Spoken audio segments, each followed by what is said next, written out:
Good morning, brothers. Welcome to A Brown Bag Gentleman.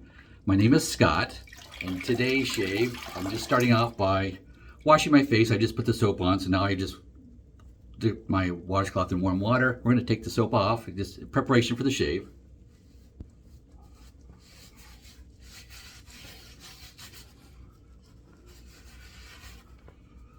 There we go.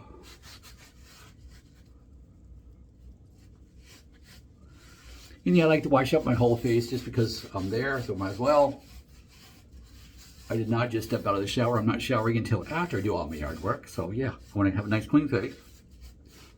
And I did not do my forehead because I'm going to do that with witch hazel. And I'll do that afterwards.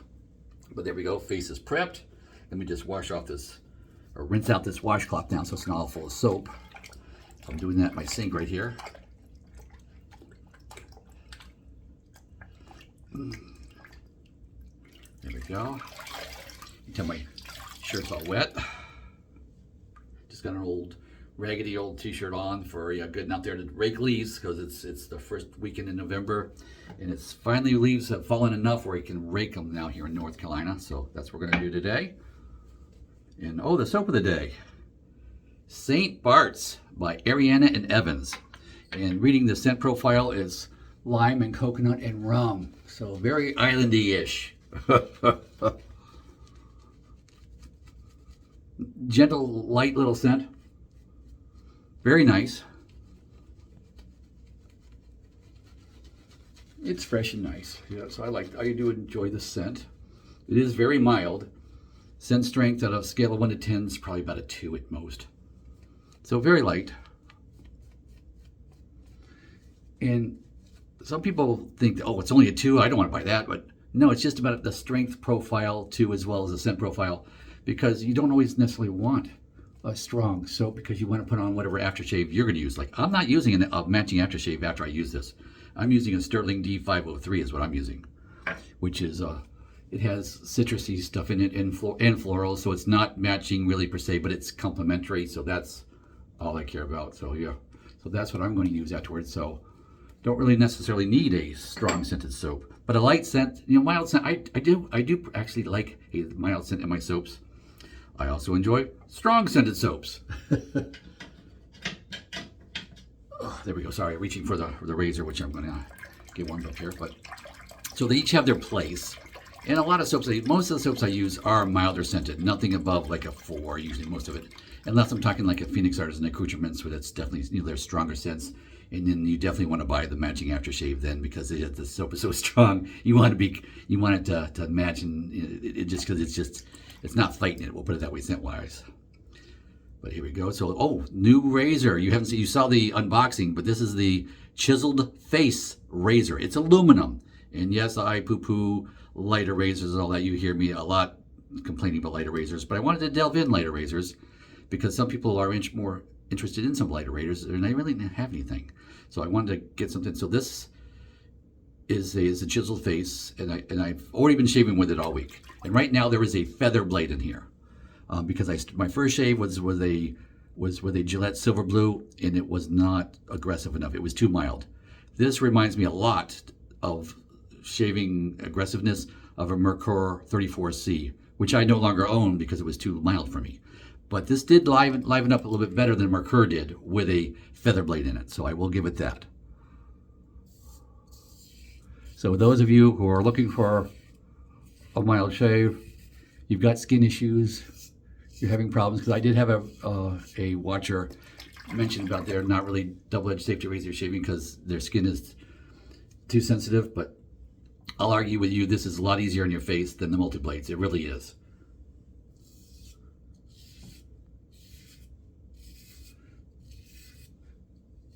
And if you have sensitive skin, I would recommend using this like with an Astor blade or a shark blade or a derby blade, or they pronounce it Darby, I believe, sorry. One of those milder blades. And that way you'll have a very mild shave and you shouldn't have any issues. I'm using the feather because I'm trying to milk out of this as much aggressiveness as I can, because I just didn't feel it was enough with the previous blade. So, and with the feather, yes, it does liven it up. It is now an acceptable shave for me now, as far as there's certain aggressiveness that I appreciate. And yes, I could still use this every day with a feather blade in it.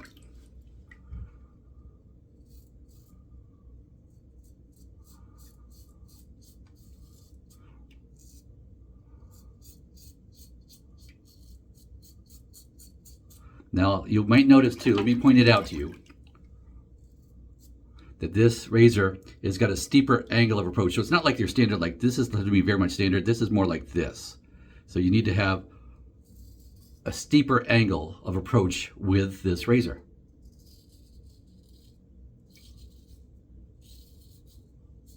Now, is that good, better, and different? It's just different. And you learn it, like, I've got so many razors and I've used so many razors over the years. You can tell in the first like 5 or 10 seconds like what angle it likes. It's super easy. It's so intuitive. It's not, even from being brand new, it didn't take me very long to figure out that first razor that I ever used. And if you've been watching this channel for a while, you know the first razor I ever used, and had it for years before I even got a second razor. And still have it to this day. It's still in my rotation. So give me a guess. Give me a guess what that razor is. I'm not going to tell you. This video is not going to say it. I just want to hear your guesses.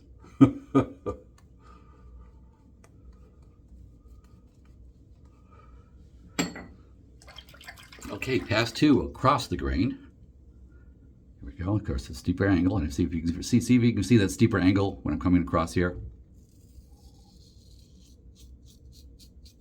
That's just the angle that it likes to. It's the sweet spot.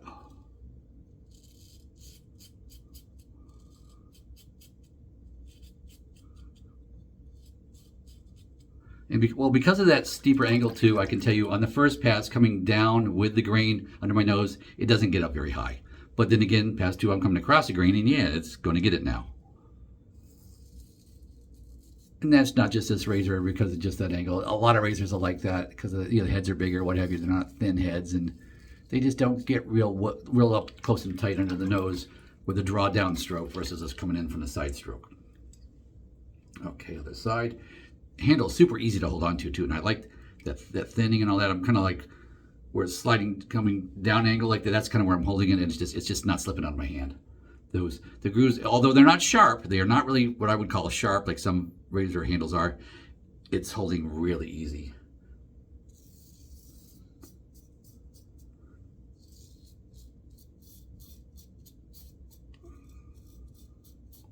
And I will tell you, I'm having no issues holding this razor handle, even after using mineral oil in my hair today and I washed my hands a couple of times, but there was still a little residual oil on my hands, and I left that on purpose because it's getting dry out and I wanted a little oil on my hands. So even with that, I'm having zero issues holding on to this thing. So that is something to be said. That's very nice. And let's face it, that is a pretty razor. That is just gorgeous. It really is. Even in the aluminum one was, I think I paid $89 for this. A little steep for some budgets, I know. And I got it on a 4-payment plan. And the solid metals like the steels and the bronzes and all those were like $275 to $350 range, depending on the metal and the handle and all that stuff too. So yeah, you can get it in better, fancier metals and all that nice, stronger metals. But there's a price to be paid. And I was only hunting for an aluminum razor.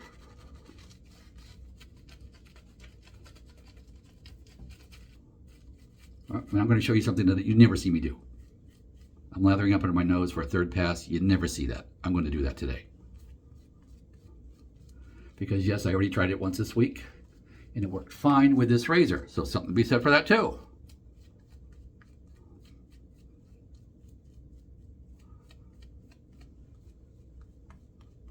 There we go. Plenty of soap whipped up in that bowl. Plenty of soap. And I did just record the how to build a lather video with the soap and brush and bowl combination just a minute ago. And so I'm going to post them both today. But so you might want to watch that too, just to kind of get an idea of how to build a soap in a bowl if you haven't done it before. But here we go, pass 3, and this will be against the grain.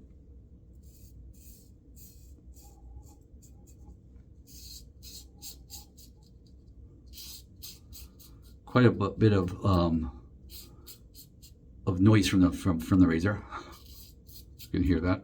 Now I'm going to go ahead and shave underneath the nose here. I'll go ahead and get to rinse it off a little bit, even though I didn't need to. But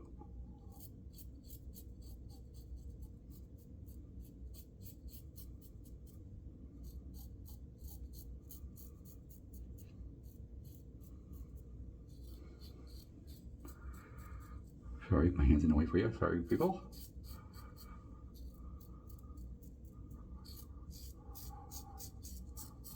There. So I shaved underneath my nose against the grain, and I like just don't do that. But I did today.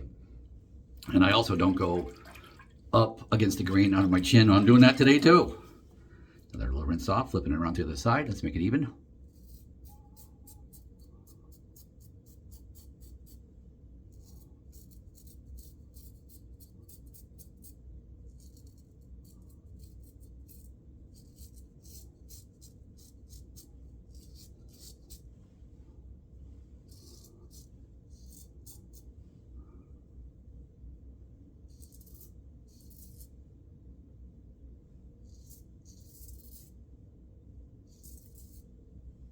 There we go. Yeah.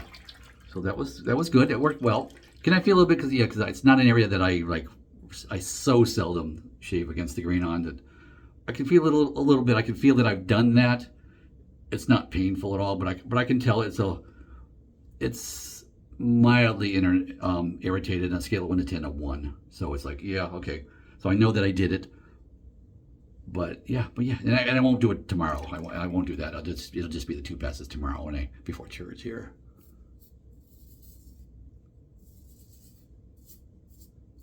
Now, it is light. I do have to press down a little bit, but you're not seeing me. What you're not seeing me do is like the finger on the back and pressing, like you see the multi-blade. When you have to do that, yeah, that's pressing too hard.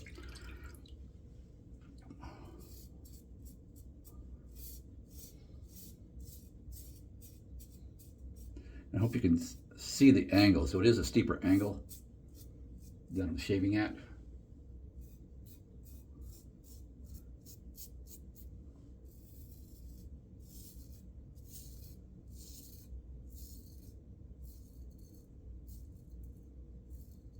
Very, very lightly. And there we go.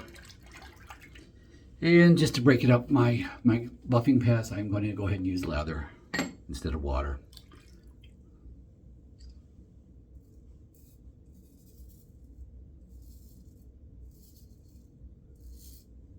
Now, you're looking, well, he just shaved that and he went down on it, so what's the difference? The difference is I am going lighter, so I'm not like pressing down, like really pressing on. Now I want it to be really light. It's those little hairs that are like sticking up and just the pressure's like folding them over and they're not like cutting. So the lighter pressure actually helps to get those hairs, those whiskers.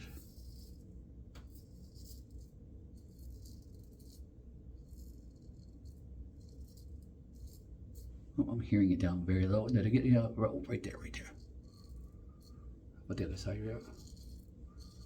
There we go, just very down low. Now it's feeling good. Alrighty, so let me pause and wash up. I'll be right back. Okay guys, I am back. Wash the face off with warm water, rinsed out the equipment. Turning on the cold water now. Oops, there we go, turn the cold water on. Get my towel off the wall. And the next step is very important. Like a pre-washing your face is important. Rinsing 2 splashes with cold water is also important. And I do 2. I always do 2 splashes. If you want to do 3, knock yourself out. But here we go, so bear with me while I do 2 splashes on my face with cold water.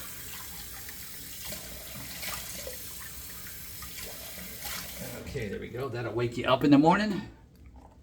Got my alum stick.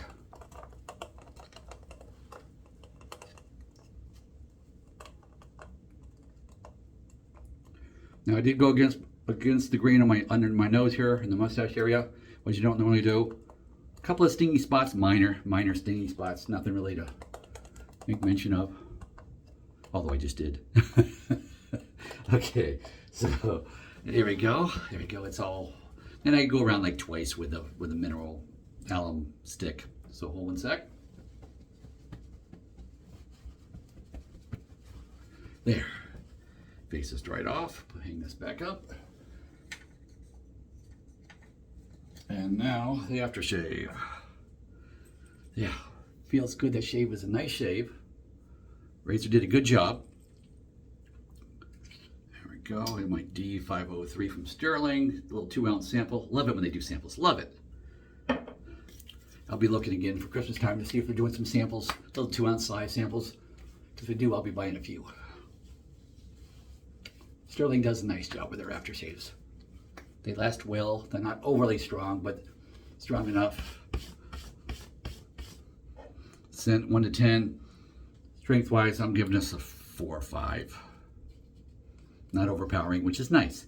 And for me, truthfully, you don't want to go above like a 6, because otherwise you're like, you're gonna smell like a gigolo or something, as we used to say. But yeah, you want to have some scent to you, and it's like when I go to work, yeah, I like to smell good too as well after my shave and have an aftershave, and so as I'm interacting with other people, they might get a mild whiff, but I don't want them to be overpowered where they have to step back 3 feet. I don't want that either. So that's why I like scents in this strength category. And even a Phoenix, I don't think goes like above a 6 as strength wise. So it's like, yeah, but of course they certainly last all day, which is nice. But yeah, so having an aftershave that isn't overpowering, because you might get tired of smelling yourself all day too. It's like some aftershave, especially if you're not like totally overwhelmed with it and you got a whole bottle to go through, you just don't want to smell that all day. It's like, and some, of course, some of the lighter, cheaper aftershaves you get from like the drugstore, they'll maybe last an hour at most, and they're like gone. So it just depends. What do you want? What are you looking for in this strength? And I think this hits a nice sweet spot as far as strength and longevity. So yeah, just throwing that out there. So hope you enjoyed me showing those various products for the day and the new razor. And with that, go with God.